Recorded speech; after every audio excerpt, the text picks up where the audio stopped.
Hey, thanks for joining me today for episode number 89 of Podcasting Your Brand. I'm your host, producer Jemmy, providing learning lessons for you to podcast your brand. And today I'm going to be giving you my next Podcasting 102 topic, naming your podcast, part 2, with my pro podcaster peer guest, Johnny Pyka. This episode is brought to you by my own brand, Flintstone Media. Listen in and let's do this. First, starting with one of my tips from social media.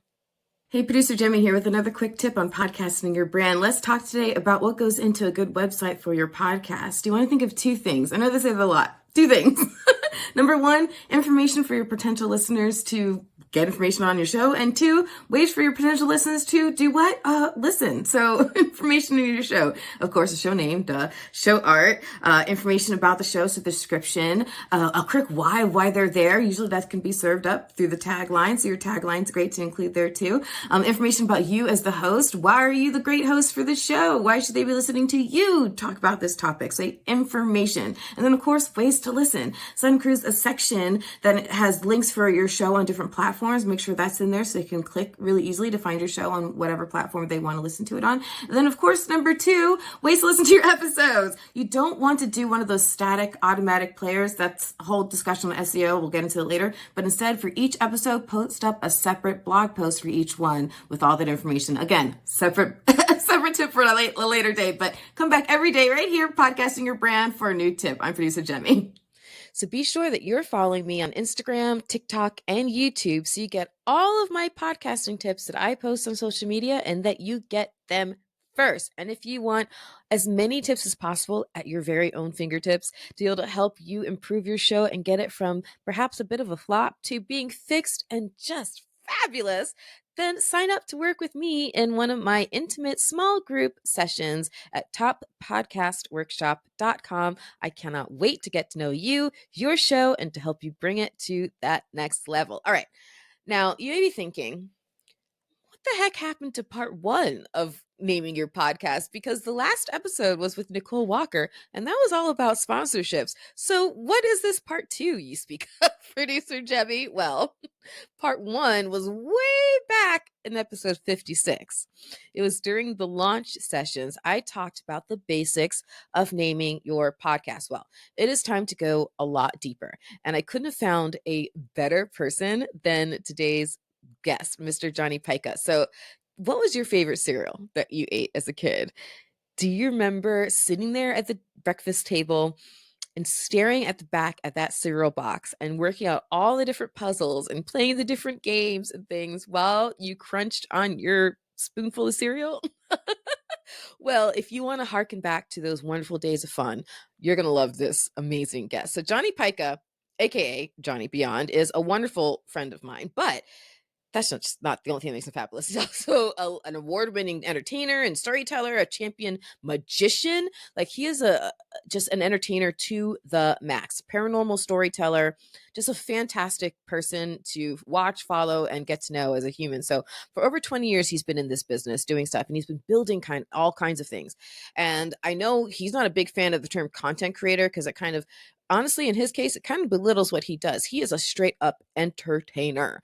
And when he puts out the things that he does, and when he's thinking about his next project or helping someone else with this next project or building out his network and bringing on a show, he's also thinking about, what the heck do I name it, right? And he has done this time and time and time and time again. So this episode was recorded way back in August, right? Before I took this. Also, the other one I took right before I took this hiatus. Oops.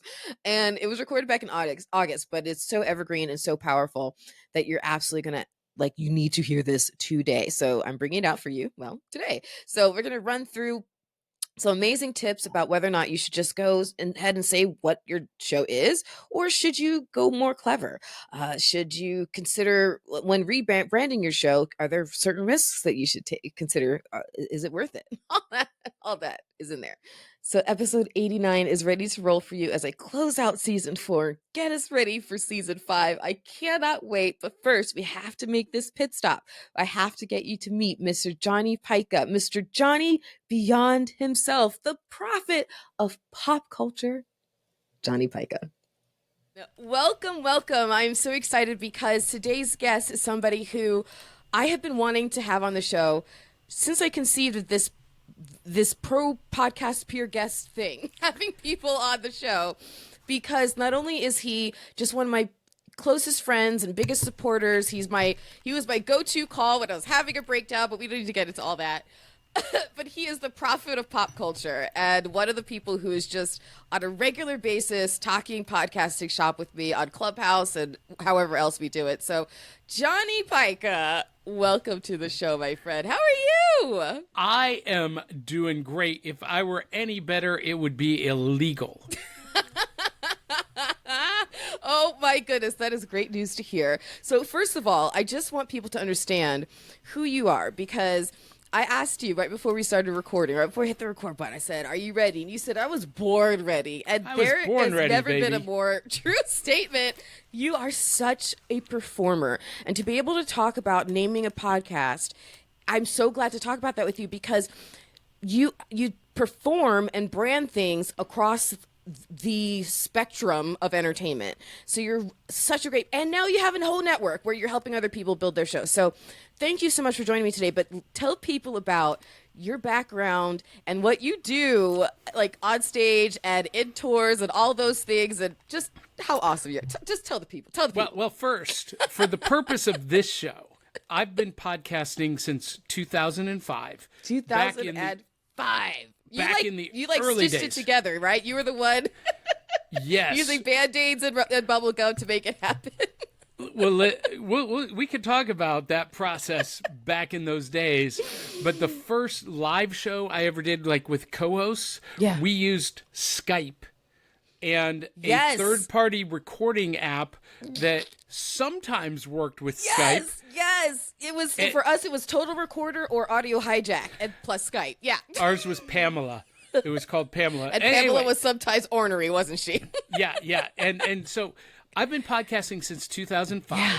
I've had, monumental successes in podcasting, and I've had epic failures. Mm-hmm. I am on If anybody is a podcaster who doesn't have like a $20,000 corporate budget behind them, who says that they've only had successes, they're lying to you. Keep going, Mr. Johnny Pyka. Well, and you know what's really funny is some of those successes, I did have a budget behind me. And some of those successes happened by accident, just because I was in the right place at the right time. And, some of those failures But also because you're the right person. But carry on. That's right. And some of those failures happened, even though I was in the right place at the right time with the right budget. Mm-hmm. It just didn't work the way it should have. My current show, I think, is either my fifth or my sixth. I've kind of lost count. It's called Back of the Cereal Box. Yeah, well, it's called Back of the Cereal Box, and it is a pop culture podcast that celebrates the fun of the Saturdays of our youth. We get together live streaming every Saturday morning at 8 in the morning. Sit down with big bowls of cereal.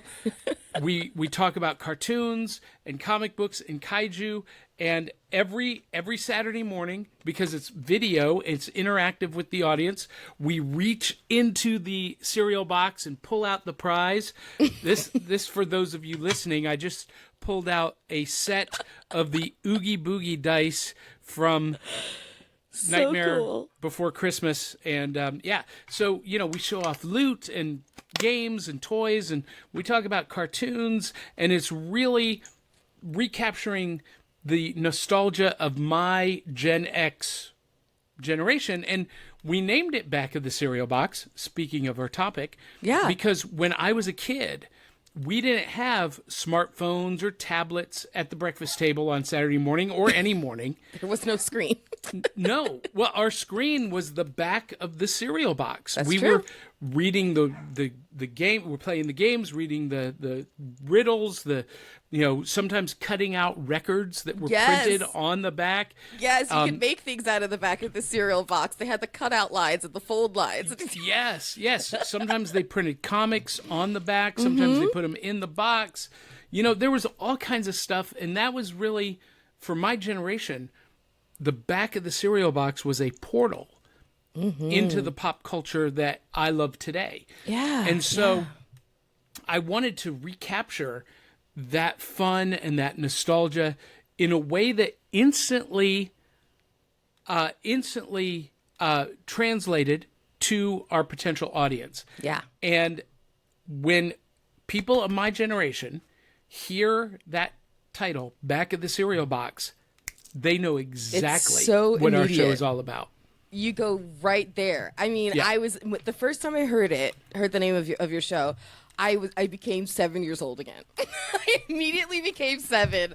I immediately was in full length pajamas with footsies. I immediately was sitting on the floor because I was naughty. I was sitting on the floor watching TV with my cereal. Like, I literally went there in my head, and this is another reason why you're such a beautiful person to talk about this, because that's the effect you want, regardless of your show.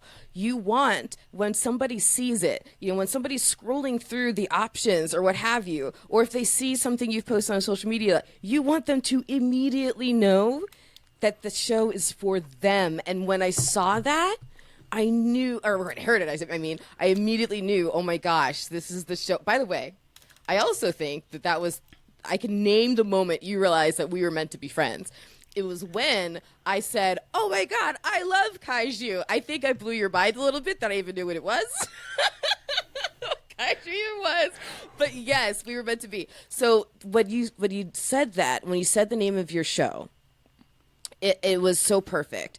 So here's a couple of things that I've learned over the years that and I'd love to get your opinion on it and your thoughts and what keys that you've used, what kind of like tips or tricks or what have you. I think it's kind of a crossroads between two things. And the two things are saying exactly what it is and also being clever.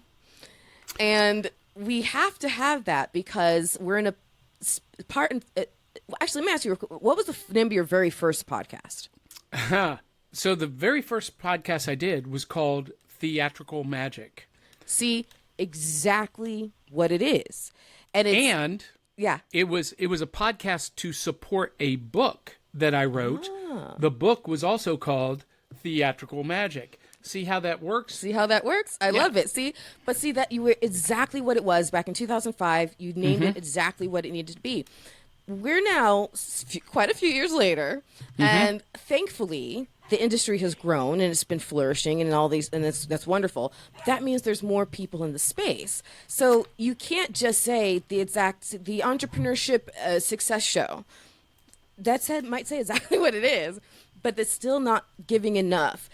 Now you have to stand out from the crowd, and you have to have your head above that. Be the tall poppy a little bit by being a little bit clever. And so that's why I think at this time, especially, the name Back of the Cereal Box is really working for you. And actually, as I mentioned right before we got on this is such a perfectly timed recording because today, of all days, I had a client call with one of my clients who I don't feel comfortable enough saying who they are yet, but maybe by the time this is airing, I will in the intro. Right now, the client who shall not be named, they're wanting to change the name of one of their shows. They have 4 shows with us. And so we went through this process like, okay, I understand why you want to change it from where it is now to what you're suggesting, because what they suggested is exactly what the show is in terms of what someone might put into a search engine, right? But at the same time, at this point in podcasting, there's so many shows with that term in it. So it kind of needs to be something more, right? So the whole conversation was, how do we make it the name something more that expresses more about what the show is? And so I love that I'm chatting about this with you today of all days. So what are some of the key ideas that you keep in mind when you're thinking about naming a show or naming a show as whether it's a podcast or your show as a tour, your show on stage, your shows in general? What are some of the things that you think about when naming your show? And I also know, by the way, so this can be part of your answer if you'd like, you've also gone through a process of rebranding yourself. So That's right. However you would like to answer that, please, the floor is yours. So, and for those of you who are listening, you're wondering what Jemmy is talking about. I'm also a live entertainer. And I've been performing on stage since I was 8 years old. And I have produced my own shows for the last 30, 40 years. Las Vegas, Broadway, national tours, and my original works, narrative shows, review shows, burlesque, and and the same principles that apply to naming a podcast apply to naming a live show. And that's really where I kind of, cut my teeth. And sometimes you do want to say exactly what it is. Mm-hmm. Like I produced a show here in Nashville that was a magic review. And, we wanted to call it Monday Night Magic, but there's a Monday Night Magic in New York. And we didn't want to be stepping on their toes. Right. Well, Nashville is also known as Music City. Music City Magic, Monday nights at Miss Marple's Dinner Theater. Hey! Actually, I'm a fan of alliteration, y'all. Yeah. So we called it exactly what it was, Music City Magic. And it just happened to take place on Monday nights at Miss Marple's Mystery Dinner Theater. Oh, my gosh. The stars aligned. It really did. And it was a hit show for 5 years. And we were selling out, and it was great. But sometimes you want to do something that is maybe not so on the nose. Mm-hmm. But you got to be really careful that you don't deviate too much from the concept. Right. You don't want to cause confusion. That's right. Some clarity. That's right. And that has happened to me too. Yeah.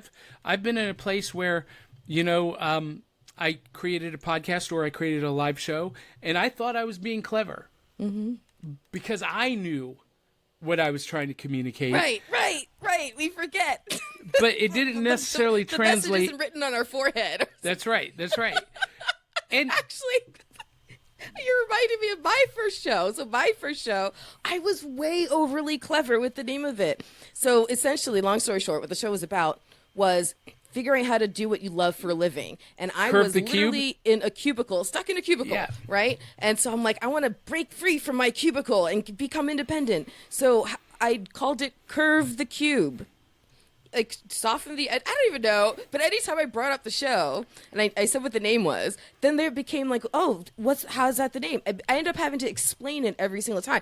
Now, once I explained it, like, it made some sense, right? And they got it, but it was an explanation every single time. And so I said, oh, it's where dreamers become doers. And then I realized, well, maybe what's become the tagline over some time, where dreamers become doers, maybe that should be the name of the show, because that says it a lot better. Well, so yeah, go ahead. See, had I named your show at the very beginning, I probably would have called it Escaping the Cubicle. There you go. Or a little bit more clever, but same idea, No More Mondays. Oh, yeah. Well, except you want to make sure that you catch Johnny on Monday nights. But you want to do that part of Monday. Yeah, but that's kind of the thought process that we go through, and that's so perfect, because as a side note, as I'm independent now, I literally clear my Mondays free of meetings, so I don't have meetings on Mondays anymore. So that's actually very accurate.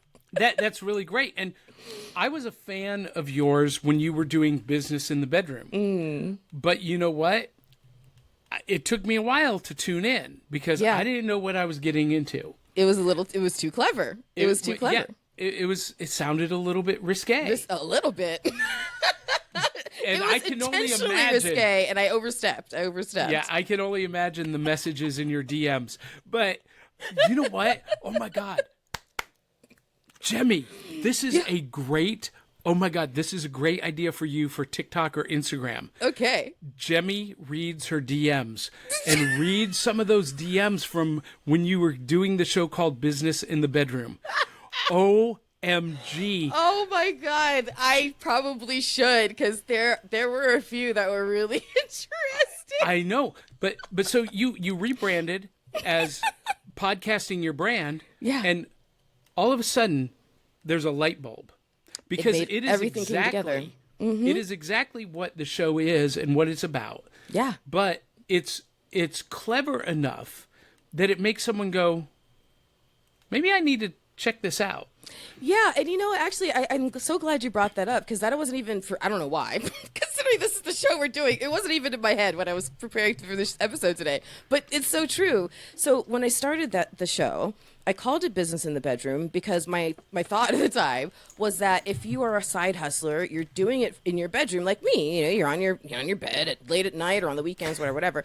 So I'm like, the people who are doing that, they recognize what it means. But you're right. People who aren't doing that didn't recognize that it wasn't for them, and they came in very confused. And so I think it caused me to have a lot of people who probably only played like a little bit at the beginning and then dropped off. That may have hurt the numbers and the algorithm and whatnot. So it was when I decided. So at the time, the show really was a business show. It was really about entrepreneurship. Podcasting came up every once in a while as just like a side mention tool. But when I was ready to focus in on what I was very clearly being asked by the gods and nature and the community and myself, my soul, to zone in on with podcasting, it was like, yeah, I need to change the name of the show. And it not only allowed it to resonate a lot better with me, it allowed me to feel a lot more at purpose when I showed up on the microphone every week, because I'm talking to you about podcasting your brand, right? And it's felt a lot more at home for me.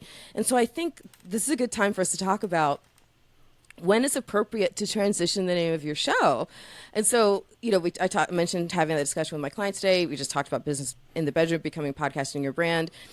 So there can be a moment when it feels like, you know, the show name has just, you've outgrown it. And there can be a couple of different reasons why. I've shared a couple of different reasons why. Have you outgrown your show names before? Have you changed your show names or your own branding? Like, tell us a little bit about your experiences with that and why it was the right decision to make. Yeah.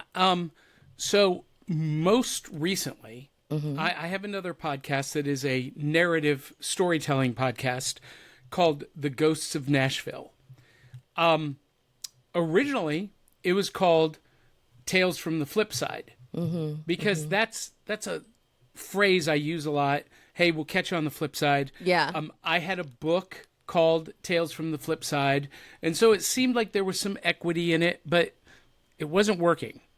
It wasn't working, and I was like, what is this show about? The show is about the ghosts of Nashville. Dang it. And so I just rebranded it, and guess what?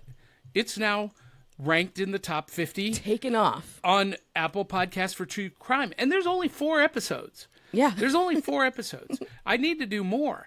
But I didn't create it to do a new podcast. I created it as a training tool for ghost tour guides that I work with in Nashville. I manage a company that we lead haunted tours around the city. And so to help them learn the scripts, I created this private, basically what I thought was a private podcast. Yeah. Until I changed the name, and it kind of blew up. Yeah.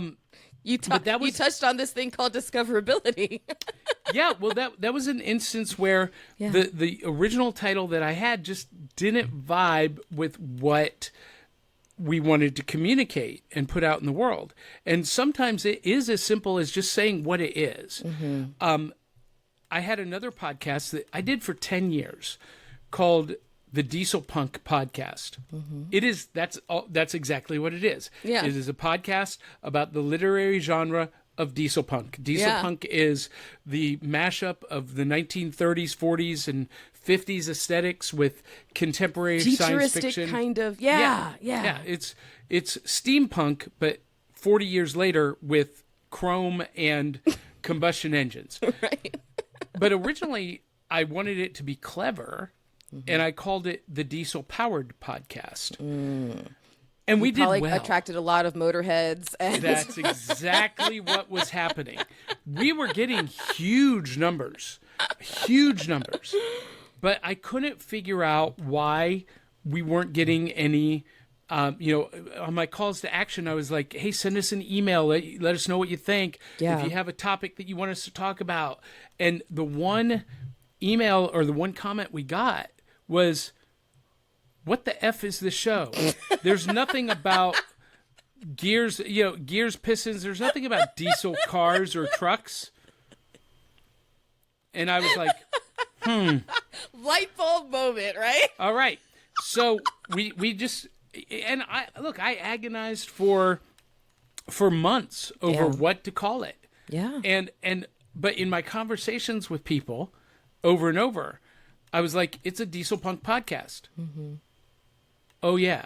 Oh yeah. So one of the ways to, find that perfect name is look at phrases that you're using to describe the podcast to other people. The phrases that you're using over and over. Like dreamers become doers was that phrase for me over and over and over again. Yeah. 100%. So we changed it to the Diesel Punk Podcast, and guess what happened? Took right off, man. It had always been highly ranked. Mm-hmm. We dipped suddenly. Sure, because there's going to be that fall off. Yeah. But then it steadily rose. I've not done a new episode of that show in 4 years now. I looked at Chartable. It's charting. That's amazing. We had 1,000 downloads in the last 28 days. That's amazing. I've not done a new episode. I've not advertised it. I've not promoted it anywhere. But it's just living on because people are searching Diesel Punk podcasts. Well, hey, if there was ever an argument for a situation where dynamic advertising might make sense, it might be that one, because then you could just keep changing them out. If they're getting the numbers all every month, I'm just saying. But that is a whole other conversation for a whole other day, and we both have the same distaste for, generally speaking, for dynamic advertising. Yeah, because as soon as I agree to do dynamic ads, I'm going to get an ad for Manscaped or, some motor car thing, right? That's not going to make any sense. Yeah, or I have a friend. Look, I have a friend who has one of the top podcasts in the world. Mm-hmm. It's in the top 0.01%. Yeah. 2 million listeners every week on average. And they are with iHeartRadio. And iHeart does dynamic ad insertion at the beginning of your episodes. And they're advertising mattresses and they're advertising life insurance. And that's not what their show is about. It drives me crazy. I'm getting anxiety and hives just thinking about it. Now, for back at the cereal box, because we are celebrating the fun of the Saturdays of our youth. Yeah. We have a very nostalgic bent towards Gen X. It has occurred to me that maybe part of adulting, because that's one of the phrases we use a lot, adulting is hard. Mm-hmm. And one of the parts of adulting being hard is health insurance and life insurance. Yeah. And I've thought, or maybe legal trouble. Yeah. So I've thought maybe I should approach some sponsors in that world. We haven't landed adulting. Yeah. You're right. Look. If you're seeing this on YouTube, then you can see that I have behind me my shelf full of Legos. Like I will be a kid forever for the rest of my life, and so I am your target audience. And I will tell you that if the tone of the commercial was done the right way, I would totally buy into a product that helped me figure out how to adult better. Like I totally would, but the tone would have to match your show because that's what I'm there for. But that is another conversation, and I think it's a conversation I want to have you back for sure. Yeah. Because you've been in this since 2005. You're both on and off the microphone, on stage, off stage. You're a performer to your core since you've been 8 years old, and you never will stop. And so in terms of a wealth of just, I can be like, I can have topics on a board on the wall and just throw a dart. And I know I can call Johnny and I could ask you about it. So first of all, I just want to say thank you for being here. Yeah. Mm-hmm. Don't ask me about finance. Don't ask me about rockets or space exploration. Within podcasting. Or well, no, even the finance part. Even the finance part. I am not your guy. I have yet to crack that code. Look, we're monetized. We're making money, but nowhere near what we should be. Yeah. And that's been a struggle I've had. Yeah. Every podcaster out there listening, you think you're the only one? Mm-mm. Even the experienced people, we're like, why can't I get people to give me money? Just give me money. It's hard to crack the code. Come on. Yeah, it is hard to crack the code. And it's because the code's different for each of us. That's why. So and I'm going to have you on again. But before you go, please, please, please tell people how they can continue. You know what I'm going to say? Continue to find, follow, and support you, my friend. Well, the best way, if you want to check out the podcast, Back of the Cereal Box, backofthecerealbox.fun, because we're all about having fun. So backofthecerealbox.fun. If you want to check out the stuff I do on stage, yeah, if you're in Nashville, if you live in Nashville or are headed to Nashville, be sure to try to check you out how they find you. Well, not just Nashville, all over the country. But that's true. I perform as Johnny Beyond, and you can follow, find, and support me at johnnybeyond.com. And you can see where I'm going to be performing live or doing, a haunted show, a paranormal storytelling show, or a magic, Beyond Smoke and Mirrors magic show. johnnybeyond.com. I love to see what you're putting now up with your magic and on stage performances. It's really fun to watch you on social media as well. So before I say goodbye, I want to bring this back to some nostalgia because of a key phrase that you said a minute ago. You said, "See you on the flip side" is a phrase that you said a lot, and that immediately reminded me of something that I saw a commercial, an old 80s commercial for on YouTube, and it was a toy that I loved so much as a kid, but had forgotten even existed until I saw that commercial. And the clue is the word flip side. Do you have any idea what it is? I'm thinking it's this wind-up toy that has a spring that it flips over. Oh, I know what you're talking about. That is a great guess. Like they'd make like wind-up dogs and things like that. Great guess. No, I'm actually was thinking about this toy called the Flipsiders, and it's a cassette tape that you shake, and the whole game board flops out of it, and the little game pieces are little magnets. I remember this. It's blew my mind when I was like, oh my God, I used to love those things. I remember those. Those were really popular when, like, late in high school, well, in my college years. Yeah. Is when those came out. But, man, I had some. And I had forgotten that's what they were called, the Flipsiders. Oh, my gosh. Flipsiders. Go to YouTube and look that up and get some nostalgia. I'm giving you the gift of nostalgia today, my friend, Johnny.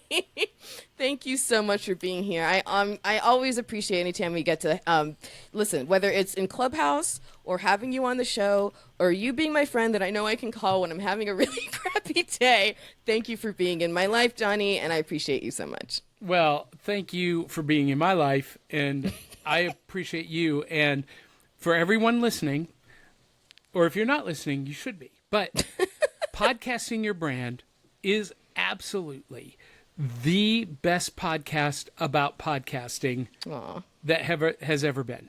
I make it required listening for all of my co-hosts and hosts on the Cereal Box Network because it's that good.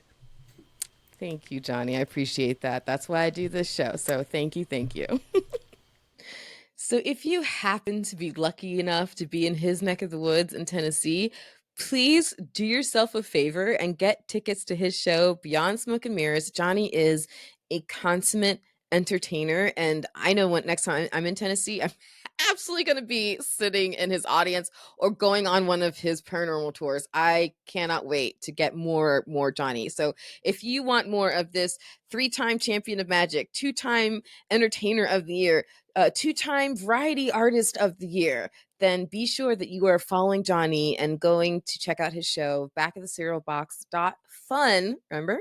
.fun, backofthecerealbox.fun, to just as a starting point to get to know everything that he's doing. So he's a lot of fun. And if you are still itching, your curiosity is still itching from that moment that we shared where I'm telling you about this awesome show that rebranded its name, and then I said, I can't tell you. Okay, here it is. It's Evernest. Evernest Property Management, formerly known as 300 to 3000. So 300 to 3000 was their former name. Evernest Property Management is their new name, and the show is doing solid. So that's what the show's called, in case you were wondering. Of course, I'll put a link in the show notes to both Johnny's stuff and to Evernest show as well, in case you want to check that out. Now, let's end with one more of my tips from social media. And again, be sure that you're subscribed to me on TikTok, on Instagram, and on YouTube, because I post them up there first. So before they get to finding their way into an episode, they're on social media. So you got to follow me if you want to get them first. And if you have any questions, reach out to me. Or if there's something that you want me to speak on in particular on this show, please reach out to me, because I make this show literally for you. It's my give back to this industry that has served me so well. So reach out to me, JAIME at flintstonemedia.com. Jemmy, but spelled JAIME. All right. Now let's close out the show before we get to my last tip for you. But remember, the only thing more powerful than your voice is your spirit to use it. So keep turning that mic on. All right, let's catch one more tip. Hey, it is producer Jemmy with your tip for today, and I have to tell you something about YouTube. In case you haven't checked out episode 71 that just dropped today of Podcasting Your Brand, you need to be leaning into YouTube. So listen to that episode to hear why. But here's a little extra tip for you. If you go into YouTube, you can go into your analytics section and then click on something called research, and that's going to allow you to see what your viewers, what your subscribers have been searching for on YouTube in the last 28 days. And then you can take those search terms, and then you can start to build and plan future episodes off of that, because those are the answers that your audience is looking for. So there you go. Come back here, podcastingyourbrand.com every day. I'm producer Jemmy. The Power Moms Network, empowering moms to lift the world.